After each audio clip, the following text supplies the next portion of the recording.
Welcome back. આણંદના તારાપુરમાં વ્યાજખોરોનો આતંક સામે આવ્યો છે, જ્યાં વ્યાજના પૈસા લેવા વ્યાજખોરો મારક હથિયારો લઈને ઘરમાં ઘૂસી ગયા હતા અને ઘરના દરવાજે લાકડીઓના ઘા મારી બેફામ ગાળો વરસાવી હતી।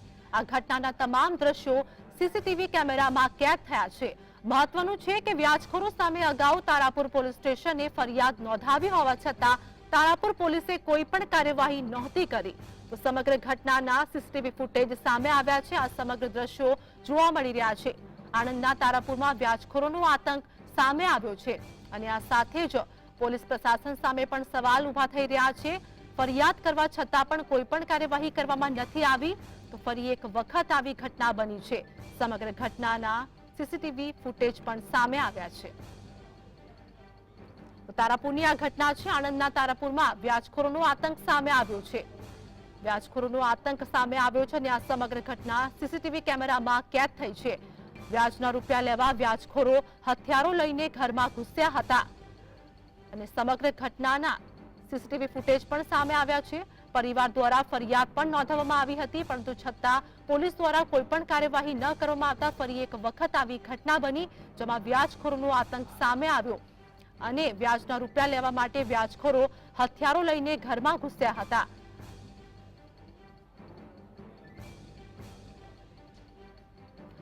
સંવાદદાતા ધવલ અમારી સાથે જોડાઈ ગયા છે। તારાપુરમાં વ્યાજખોરોનો આતંક સામે આવ્યો છે, પોલીસ પ્રશાસન સામે પણ પ્રશ્નો ઉભા થયા છે, શું વધુ અપડેટ? જી, આપને જણાવી દઉં કે આણંદના તારાપુરમાં ગતરોજ રાત્રે 11 વાગ્યાના અરસામાં તારાપુર શહાદત હોસ્પિટલ પાછળ આવેલી આયશા પાર્ક સોસાયટીમાં એક સફેદ કલરની ગાડી પૂરપાટ ઝડપે પ્રવેશી હતી, જેમાં સરજીલભાઈ જે વોરા છે તેમના ઘરની અંદર જે ખેડા જિલ્લાના રડુ ગામનો રાજુ ભીમા ભરવાડ ઉર્ફે રાજેશ ભરવાડ નામનો શખ્સ લાકડી લઈ ઘૂસી ઘરમાં પ્રવેશી ઘરના દરવાજા તથા ઉપર લાકડીઓના ઘા કરી અને બીભત્સ કહી શકાય તેવી ગાળો બોલી ભયનું વાતાવરણ ઉભું કર્યું હતું। રહેણાંક વિસ્તારની અંદર જે તોફાન મચાવ્યું હોવાને લઈ અને પરિવારના સભ્યોમાં અને સોસાયટીમાં પણ ભયનો માહોલ ફેલાયો હતો।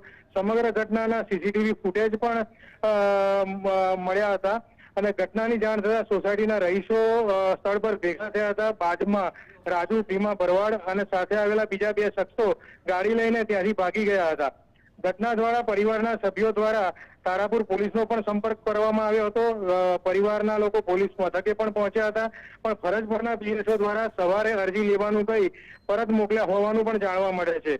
પરિવારના જણાવ્યા મુજબ આ જ વ્યાજખોર દ્વારા ગત તારીખ 23/5/2024 રોજ બપોરના 4:15 વાગ્યાના અરસામાં ઘરની દિવાલ ખોલી લાકડી સાથે ઘરમાં ઘૂસી ગયાની ઘટના અંગે તારાપુર પોલીસને અરજી પણ કરવામાં આવી હતી, પરંતુ હજુ સુધી તારાપુર પોલીસ દ્વારા કોઈ કાર્યવાહી ન કરવામાં આવી હોવાનું પરિવાર દ્વારા જણાવ્યું હતું।